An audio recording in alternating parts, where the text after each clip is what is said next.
예수님께서 서기관들에게, 어떤 서기관에게 질문을 받습니다. 근데 이 서기관, 이 바리새인은 다른 바리새인들과는 달라요. 다른 사람들은 예수님에게 뭔가 시험하려고 질문을 합니다. 근데 이 서기관은 시험하려고 하는 것이 아니라 정말 계명이 무엇인지, 계명 중에 정말 중요하고 첫째 되는 것이 무엇인지 알고 싶은 경건한 서기관이었어요. 그러니까 바리새인들이라고 다 바리새인이 아니고 그 중에도 또 경건한 자가 있다는 것을 알 수 있는 대목입니다. 뭐라고 질문했죠? 서기관이 28절에 이렇게 질문합니다. 모든 계명 중에 첫째가 무엇입니까? 모든 계명 중에 첫째가 무엇입니까? 그랬더니만 29절에 예수님께서 대답해 주십니다. 첫째는 이것이니 이스라엘아 들으라. 주 곧 우리 하나님은 유일한 주시라. 이스라엘아 들으라. 어디서 많이 들어보지 않았어요? 어디서 들어봤죠? 쉐마지요. 네, 신명기 6장 4절에 이스라엘아 들으라. 주 곧 너희 하나님은 유일한 하나님이시라. 이 신명기 6장 4절 말씀을 그대로 인용한 겁니다. 29절의 말씀이 이스라엘아 들으라. 주 곧 우리 하나님은 유일한 하나님이시다. 그러면서 30절 같이 읽겠습니다. 내 마음을 다하고 목숨을 다하고 뜻을 다하고 힘을 다하여 주 너의 하나님을 사랑하라 하신 것이요. 31절도요. 둘째는 이것이니 내 이웃을 내 자신과 같이 사랑하라 하신 것이라. 이보다 더 큰 계명이 없느니라. 아멘.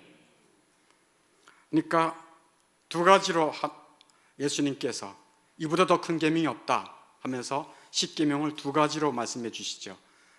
하나님을 사랑하되 마, 목, 뜻, 힘.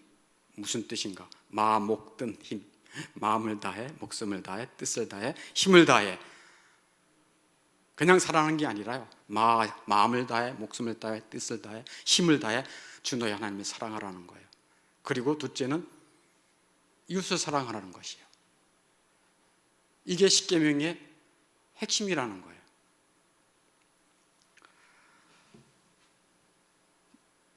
첫 번째는 뭘로 요약을 하죠? 하나님을 마음, 목숨, 뜻, 힘을 다해 사랑하라 라고 하는 것은 십계명 중에 1계명부터 4계명까지의 요약이에요. 그게 하나님 사랑하는 표현이에요.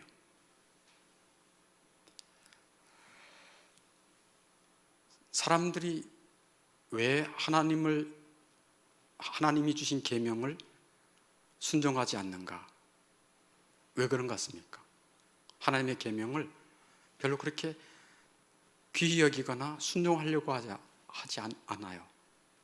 왜 그런 것 같습니까? 그것은 하나님을 사랑하지 않기 때문에 그래요. 그것은 하나님을 사랑하지 않기 때문에 그래요. 하나님을 사랑하면 제1계명 너는 나 외에는 다른 신들을 두지 말라. 다른 것들을 더 사랑할 것이 없어요. 그래서 하나님만을 사랑하고 섬기는 거예요. 두 번째 계명 너를 위하여 새긴 우상을 만들지 말고 다른 것을 헛되이 만들 필요가 없어요. 왜? 유일한 하나님, 내 생명의 주, 나의 사랑, 영원한 아버지이신 것을 믿고 사랑하기 때문에 그냥 그 계명을 그냥 순종하는 거예요. 3계명 너는 내 하나님 여호와의 이름을 망령되이 부르지 말라. 하나님의 이름을 함부로 하겠습니까? 4계명 안식일을 기억하여 거룩하게 지키라. 사랑하는 자의 말씀, 또 사랑하는 자를 뵙고 싶은 마음이 있기 때문에 그 날을 쉽게 여기지 않고 하나님을 사랑하기 때문에 그분의 뜻을 순종하는 것입니다. 왜 계명을 순종하지 않는다고요? 하나님을 사랑하지 않기 때문에 그래요. 하나님을 사랑하면 그분의 입에서 나온 뜻을 존중히 여기고 순종하게 돼 있어요.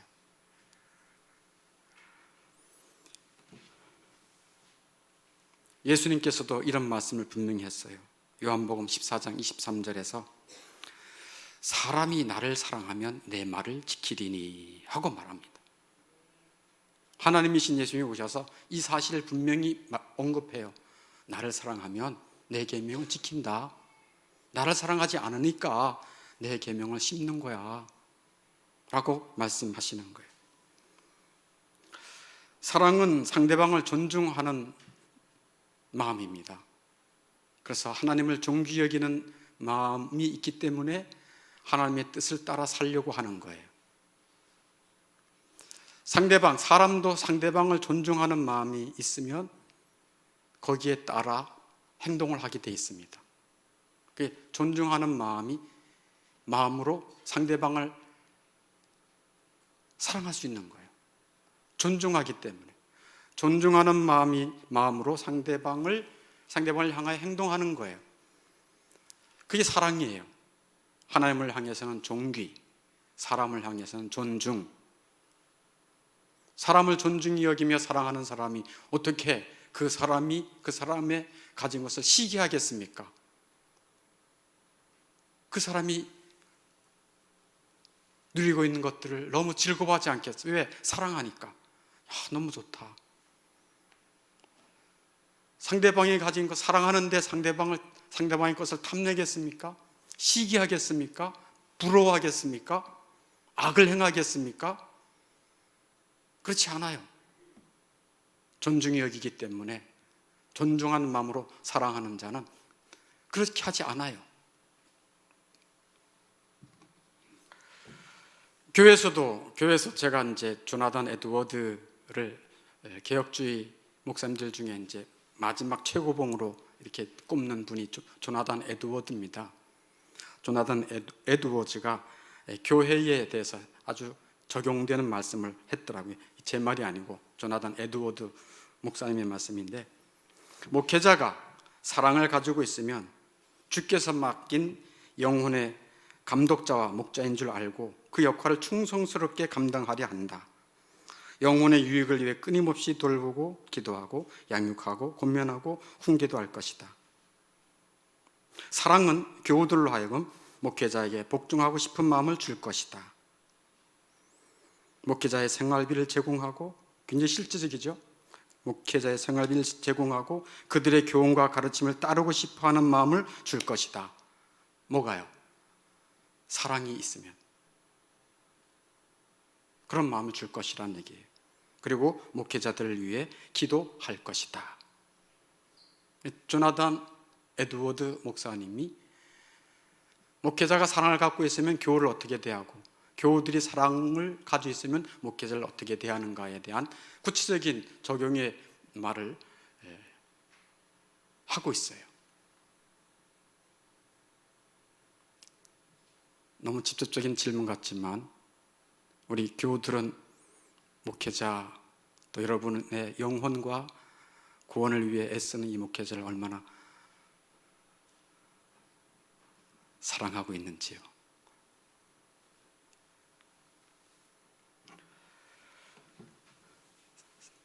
하나님을 사랑하거나 이웃을 사랑하지 않으면 더 직접적으로 하나님 사랑에서 시작되거든요. 모든 게 사랑이. 하나님을 사랑하는 자는 그 사랑을 가지고 이웃을 사랑하게 돼 있어요. 사랑의 본질은 똑같아요.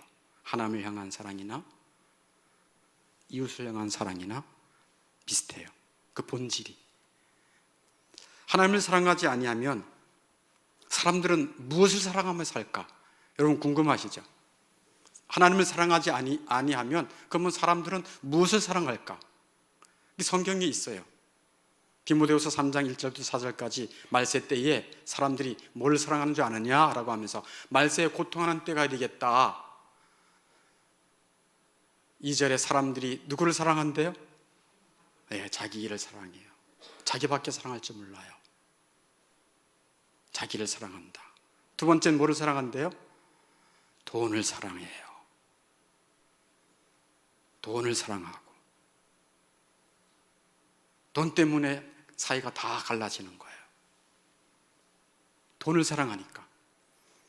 또 세 번째는 뭐를 사랑하는데요? 4절 같이 읽어보겠습니다. 쾌락을 사랑하기를 하나님 사랑하는 것보다 더하며. 아멘. 쾌락을 사랑합니다. 세상 쾌락, 육신적인 쾌락 사랑하기를 누구보다 더 사랑한다고요? 하나님 사랑하는 것보다 더하는 거예요.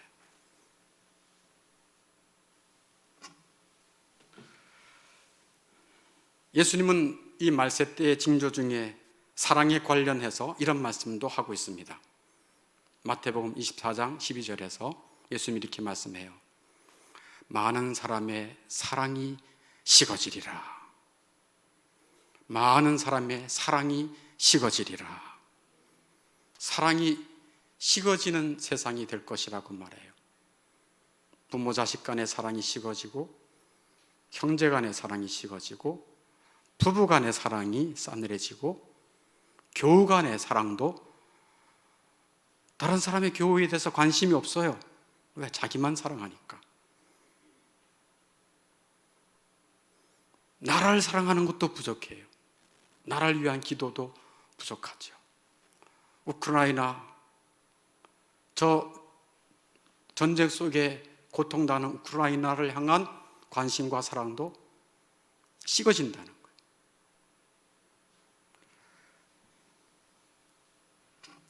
이런 시대에 사랑에 대한 주 예수님의 말씀은 우리에게 어둠 속에 한 줄기 빛이라고 믿습니다. 식어져가는, 쌀쌀하게 식어져가고 추워지는, 점점 인간관계가 추워지는 겨울과 같은 세상에 봄을 가져다주는 사랑의 말씀, 오늘 더욱 경청할 수 있기를 바랍니다. 하나님은 사랑이시기 때문에 사랑하라고 요청하실 수 있어요. 그래서 예수님께서 십계명을 두 가지로 요약하면서 하나님 사랑, 또 이웃 사랑, 하나님 사랑에 대해서는 지금 금방 말씀드렸어요. 이웃 사랑에 대해서도 또 말씀하고 계세요. 31절 말씀이죠. 둘째는 이것이니 내 이웃을 내 자신과 같이 사랑하라 하신 것이 이보다 더 큰 것이라, 이보다 더 큰 계명이 없느니라 라고 말씀하고 있어요. 하나님 사랑은 십계명의 1계명부터 4계명까지를 요약한 것이라고 한다면, 이웃 사랑은 나머지 5계명부터 10계명까지의 계명을 요약한 것이 이웃 사랑의 요약의 말씀이에요. 그것을 성경에서 그렇게 요약을 잘 해놓고 있습니다. 한번 여러분 수고스럽지만 로마서 13장 8절부터 9절까지 한번 찾아보세요. 로마서 13장 8절에서 9절까지. 신약성경 258쪽에 있습니다. 같이 읽습니다. 8절 9절 시작. 피차 사랑의 빛 외에는 아무에게든지 아무 빛도 지지 말라. 남을 사랑하는 자는 율법을 다 이루었느니라.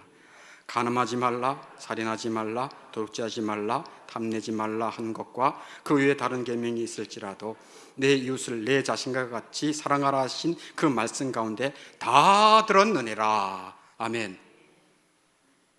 그러니까 5계명부터 10계명까지의 모든 계명이 내 이웃을 내 자신과 같이 사랑하라는 그 계명으로 로마서에도 있어요. 부모를 공경하라 5계명. 부모를 존중하면, 존중하는 마음이 있으면 사랑하겠죠. 살인하지 말라. 분노하고 욕하고 그 상대방을 존중하는 마음, 사랑하는 마음이 있다면 욕하고 분노하고 그럴까요? 그렇지 않겠죠. 오히려 하나님께서 우리의 모든 허물을 덮어주셨듯이 모든 허물을 덮어줍니다. 잠언 10장 12절에 보니까 사랑은 모든 허물을 덮느니라.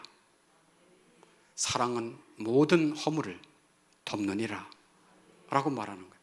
사랑이 없으니까 허물이 자꾸만 들춰지는 거예요. 못마땅한 거예요. 판단이 되는 거예요. 어찌하든 예수님은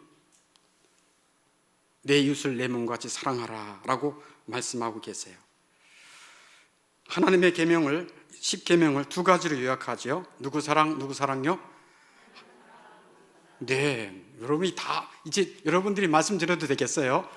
하나님 사랑, 이웃 사랑으로 딱 요약을 했어요. 이웃은 누구지요? 이웃은 우리가 자주 만나는 사람이에요. 우리의 가족, 부모, 형제, 자녀, 교우, 이웃 사람들, 슈퍼마켓 아줌마, 우리 민족, 우크라이나 이웃, 다 이웃이에요. 이 시대에 만나게 하는 사람들이에요. 자주 만나든 자주 못 만나든. 모세는 하나님께로부터 율법을 받아서 하나님의 모든 율법을 10가지로, 하나님의 모든 계명 율법을 10가지로 요약된 것을 받았어요. 그 하나님의 계명에는, 십계명에는 하나님의 사랑이 스며 있습니다. 왜냐고요? 하나님은 사랑이시기 때문에 그래요. 그래서 그분의 계명에는 다 사랑이 스며 있어요. 하나님께서 주신 계명은 우리에게 유익이 없으면 절대로 주지 않아요. 유익하지 않은 것은 명하시지도 않았어요. 하나님이 주신 계명은 모두 자기 백성들의 행복과 유익을 위해서 주신 것입니다. 근데 사람들은, 아직 하나님에 대해서 마음이 열리지 않은 사람들은 하나님의 계명, 하나님의 말씀 그러면 싫어해요. 뭔가 억제한다라고 생각해요. 잘못된 거예요. 하나님의 계명은 하나님의 사랑이 가득 담겨 있습니다. 그래서 예수님도 십계명을 뭐로 요약했어요? 하나님 사랑, 이웃 사랑으로 요약을 한 것입니다.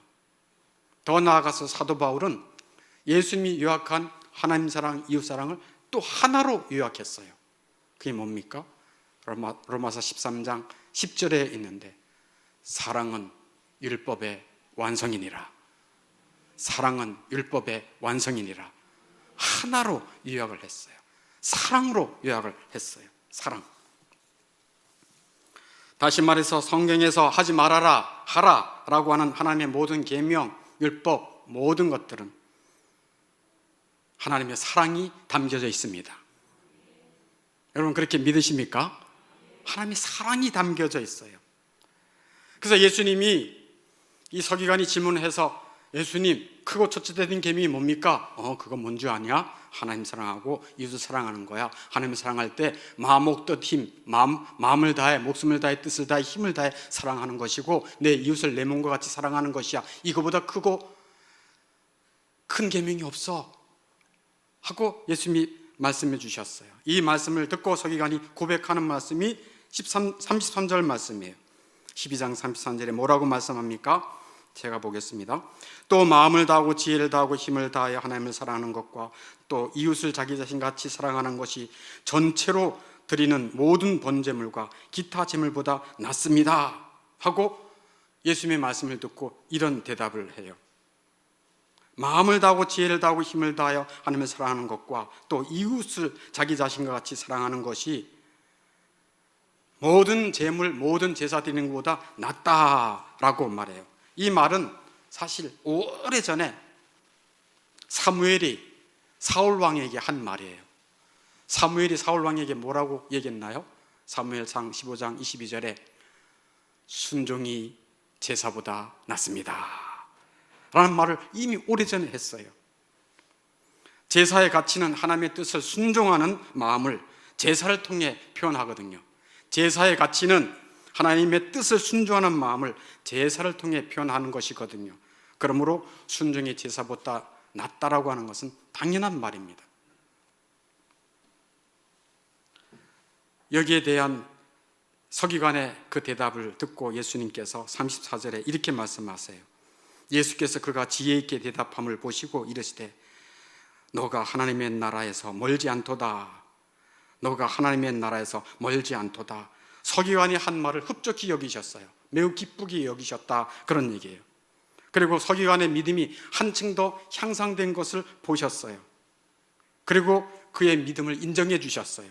그리고 하신 말씀이 뭐냐면 너가 하나님의 나라에서 멀지 않도다 라고 칭찬해 주셨어요. 이게 오늘 우리가 읽은 말씀의 내용이에요. 그러니 자, 이제 잘 들으세요. 그러니 신앙의 핵심은 뭘까요? 그렇죠, 사랑이죠. 신앙의 진수는 뭘까요? 사랑이에요. 기독교 신앙을 한마디로 말하면 뭐죠? 사랑이에요. 사랑이에요.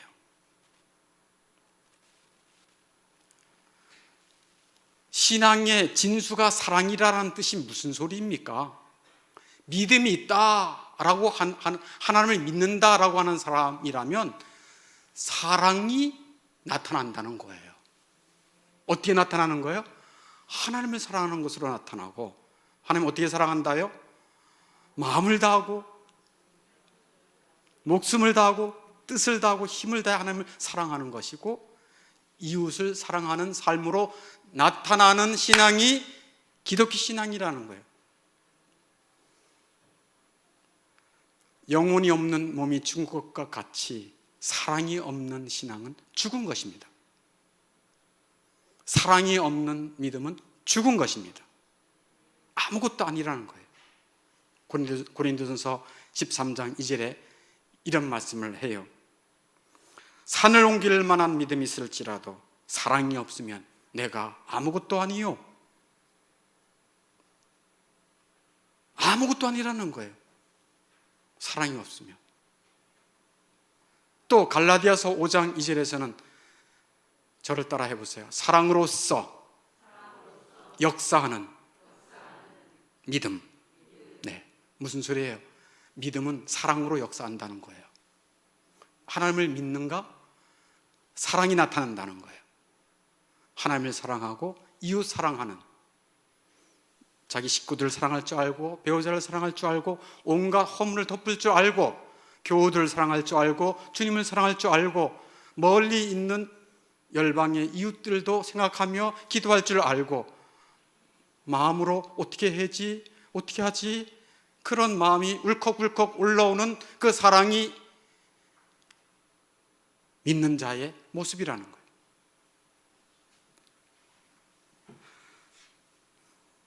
사랑하며 사는 것 정말 쉬운 것이 아닙니다. 그러나 하나님께서는 사랑하며 살라는 말씀을 주셨는데 불가능하고 어려운 것을 주셨겠습니까? 아니면 가능하기 때문에 주셨을까요? 네, 가능하기 때문에 주신 거예요. 그러면 어떻게 사랑하며 살 수 있을까? 여러분 알고 싶으십니까? 네, 어떻게 사랑하며 살 수 있을까? 신앙의 본질이, 신앙의 진수가 사랑이라고 말하는데 어떻게 하면 사랑하며 살 수 있을까? 하나님은 사랑이시고 또 그를 믿고 따르는 자들에게 사랑하며 살 수 있는 은혜를 주실 터인데 어떻게 하면 될까? 3가지를 제가 준비해 왔어요. 첫째는 사랑의 선행 조건이 있어야 돼요. 사랑하기 위해서 선행 조건이 있어야 사랑하며 살 수 있다 그런 얘기예요. 그럼 사랑의 선행 조건이 무엇인가에 대해서 말씀드리고, 2번째, 왜 사랑하며 살라고 하실까? 3번째, 어떻게 사랑하며 살 수 있을까? 사랑을 어떻게 할 수 있을까? 이 말씀을 드리려고 그래요. 선행 조건이 필요합니다. 사랑의 선행 조건.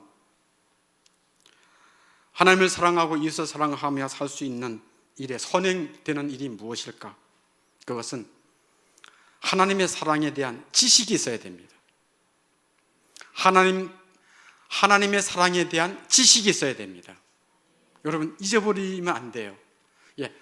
더 간단히 말하면 하나님을 아는 지식인데 오늘은 사랑이기 때문에 하나님의 사랑에 대한 지식이 있어야 하는 것입니다.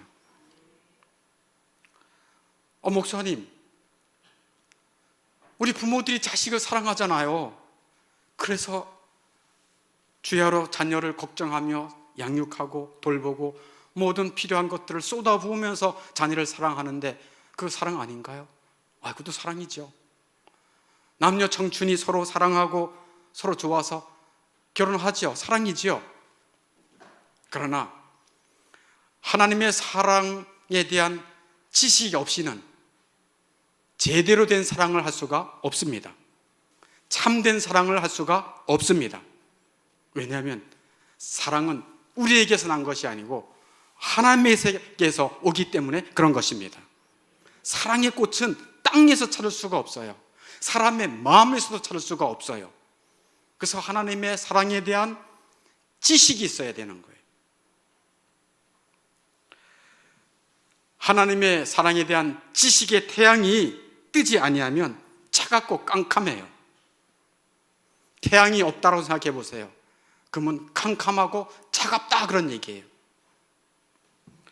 하나님의 사랑의 빛이 비추지 아니하면 사랑에 대해서 알지 못하고 캄캄하니까 무지하고 사랑을 할 수 없이 냉랭한 가슴이다 그런 얘기예요. 다시 말해서 사람의 마음은 차가운 돌과 같아요.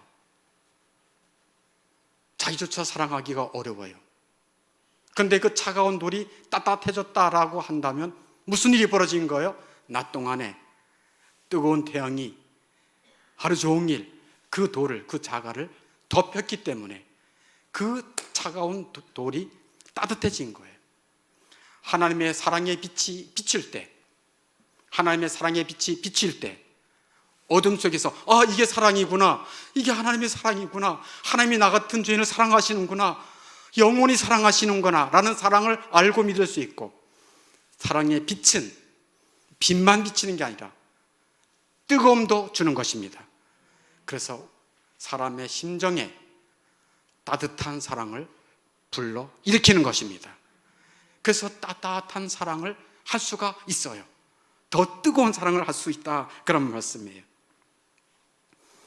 하나님의 사랑이요, 하나님의 사랑에 대한 지식이 있어야 된다고 말하잖아요. 제가 그 사람의 사랑에 대한 지식을 말씀드릴게요. 하나님이 어떻게 우리 죄인들을 사랑하시는가?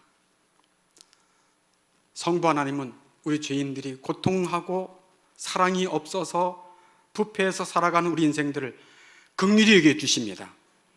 그래서 에베소서 2장 4절에 보면 성부 하나님의 사랑이 이런 사랑이라고 말하고 있어요. 에베소서 2장 4절, 우리를 불쌍히 여기시는, 긍휼히 여기시는 그 큰 사랑을 인하여 허물과 죄로 죽었던 우리를 살리셨도다, 구원하셨도다. 긍휼히 여기시는 큰 사랑. 아멘. 우리 죄인을 불쌍히 여기시는 거예요. 우리 다 태어나 보니까 죄인이잖아요. 아까 우리 찬송도 했잖아요.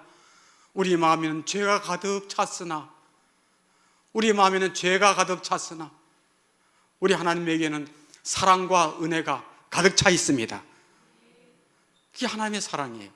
근데 그 하나님의 사랑은 일시적인 사랑도 아니고 한번 주고 떠나는 사랑도 아니고, 하나님의 사랑은 영원한 사랑인 것입니다. 예레미야 31장 3절에 보면 내가 영원한 사랑으로 너희를 사랑하였다 라고 하나님께서 하나님의 사랑을 말씀하고 계세요. 하나님의 사랑은 영원합니다. 하나님의 사랑이 시작된 자들은 영원히 하나님의 사랑을 입는 것입니다. 그게 하나님의 큰 사랑, 영원한 사랑이에요. 이 하나님의 사랑이 구체적으로 그러면 그 영원한 사랑, 우리를 불쌍히 여기시는 그 큰 사랑이 어떻게 나타났어요? 우리는 잘 모르겠어요. 만져지질 못하겠어요. 볼 수가 없어요 라고 할 때 하나님은 그 큰 사랑을 어떻게 보여주셨습니까? 예수 그리스도를 보내주심으로 하나님의 사랑을 보여주셨습니다. 요한일서 4장 9절에 이렇게 말씀하죠. 하나님의 사랑이 우리에게 이렇게 나타난 바가 되었으니 하나님이 자기의 독생자를 세상에 보내신 것은 그로 말미암아 우리를 살리려 하심이라. 이게 하나님의 사랑이 나타난 증거예요.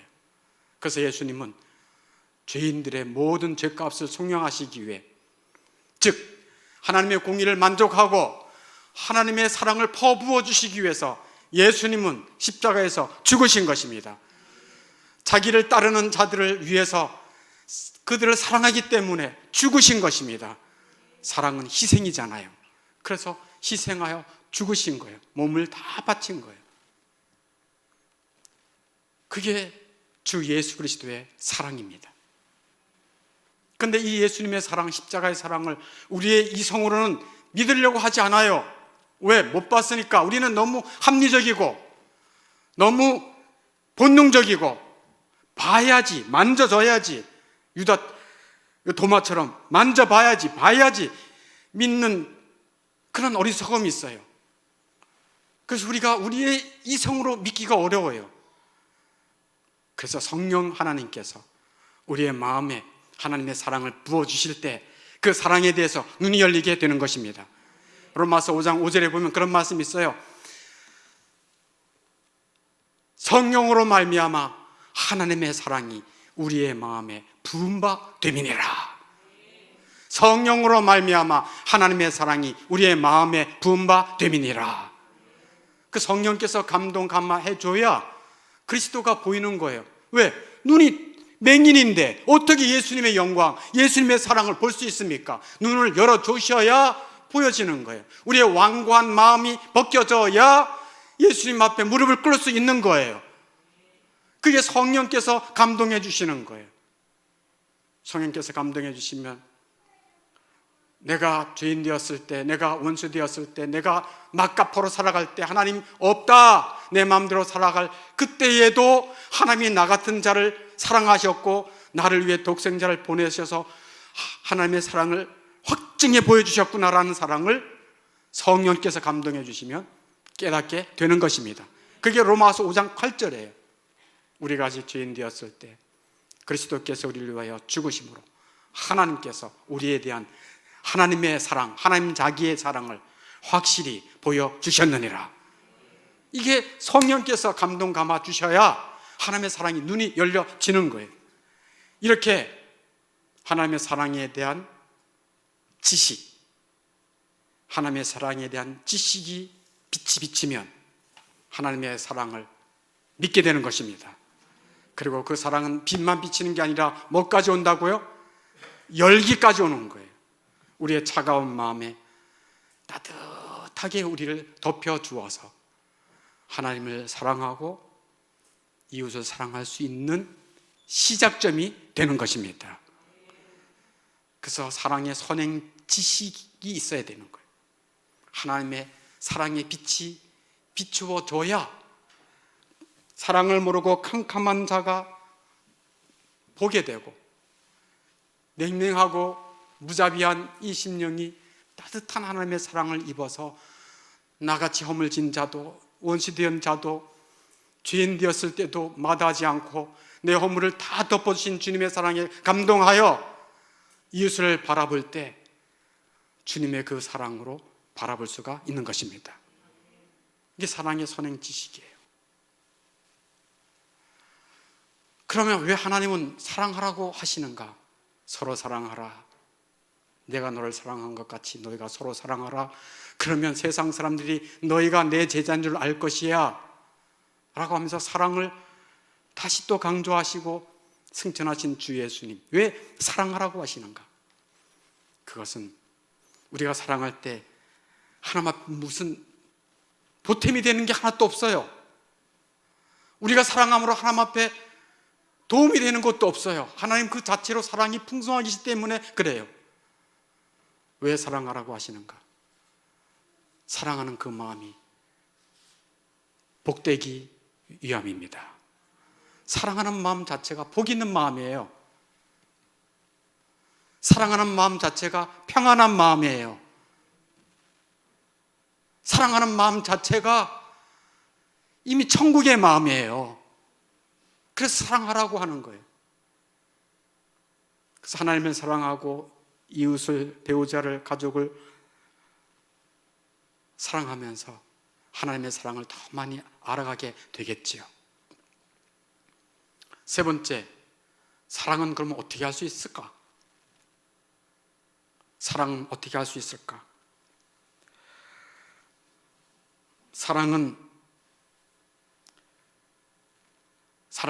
어떻게 할 수 있을까?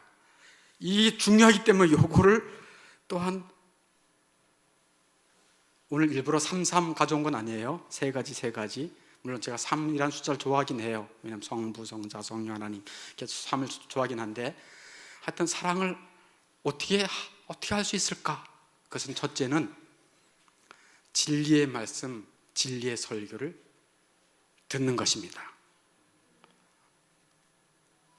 진리의 말씀, 진리의 설교를 듣는 것입니다. 왜냐하면 진리의 말씀, 진리의 설교 속에 하나님의 사랑이 담겨 있기 때문에 그런 것입니다. 하나님의 말씀을 자꾸만 들으면 내가 사랑이 없구나. 그럼 어떻게 하면 되지? 하나님이 이렇게 나 같은 자를 사랑하신다고 하면서 말씀을 들으면서 그 영혼이 감동을 받는 거예요. 뜨거워지는 거예요. 다시 새로워지는 거예요. 진리의 말씀, 진리의 설교를 계속 들을 수 있기를 바랍니다. 늘 말씀드리지요. 하나님의 은혜의 통로가 무엇이다? 말씀과 기도다. 똑같이 하나님의 사랑의 통로도 뭐다? 말씀과 기도예요. 은혜와 사랑은 한 배를 탄 것입니다. 그러므로 진리의 말씀, 진리의 설교를 계속 듣는 거예요. 여러분 오늘 잘하시는 겁니다.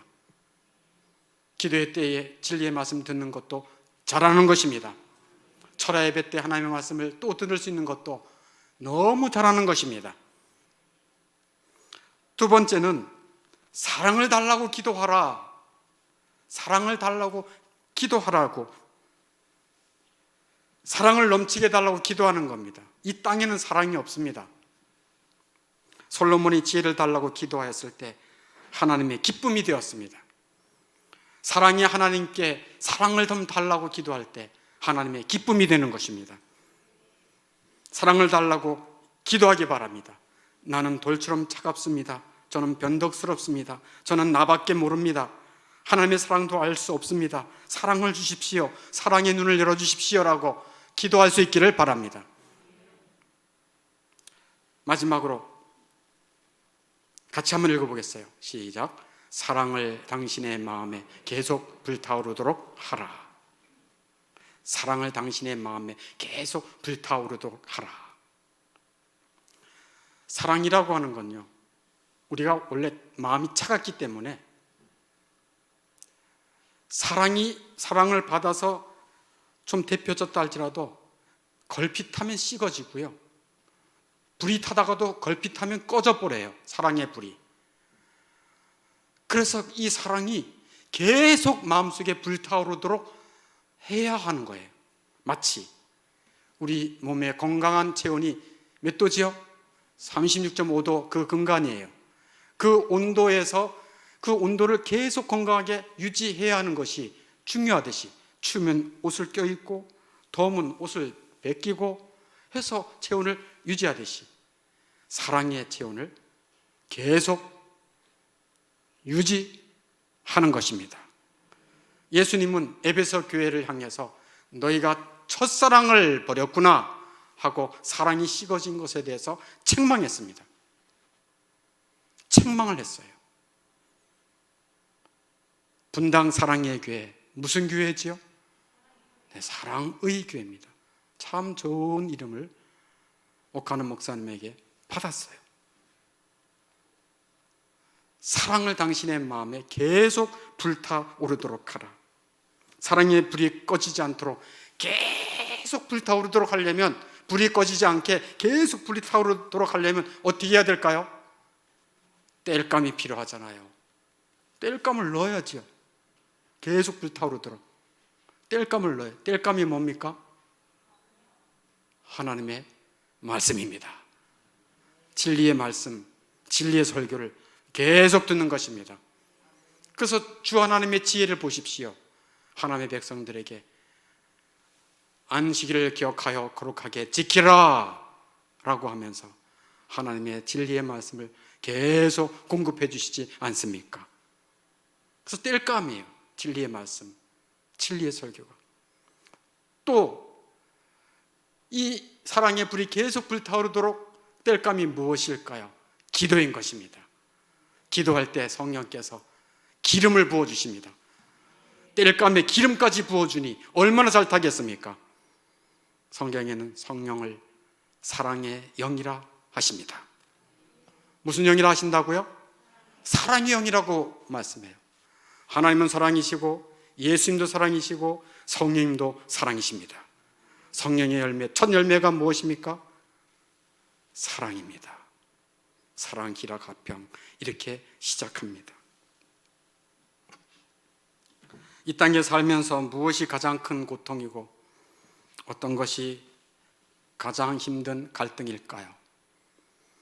물론 몸이 아픈 것, 경제적으로 어려운 것 다 힘든 일이긴 하지만 정말 큰 고통과 갈등은 사랑할 사람을 사랑하지 못하고 미워하고 거리를 두고 관계가 뒤틀어지고 힘들게 사는 일이 아닐까요? 큰 아파트를 분양받은들 사랑이 없는 그곳이 얼마나 행복하겠습니까? 좁은 집이라도 사랑하며 위하며 살아갈 때 그 집이 얼마나 복되고 평안하고 행복할까요? 하나님은 사랑이십니다. 기독교의 진수는 사랑입니다. 하나님의 계명 10계명 모두에 하나님의 사랑이 담겨져 있습니다. 하나님의 사랑의 빛이 말씀 듣는 중, 기도하는 중 여러분의 심령에 환하게 비치기를 바랍니다. 그래서 사랑하며 하나님을 마음을 다해, 목숨을 다해, 뜻을 다해, 힘을 다해 사랑하는 복된 인생이 되기를 바랍니다. 그 사랑으로 이웃을, 가족을, 배우자를, 형제를, 자녀를, 부모를 사랑하며 허물을 덮어주며 용서하며 살아가는 그 생애가 여러분의 앞길에 활짝 열릴 수 있기를 주의 이름으로 축원합니다.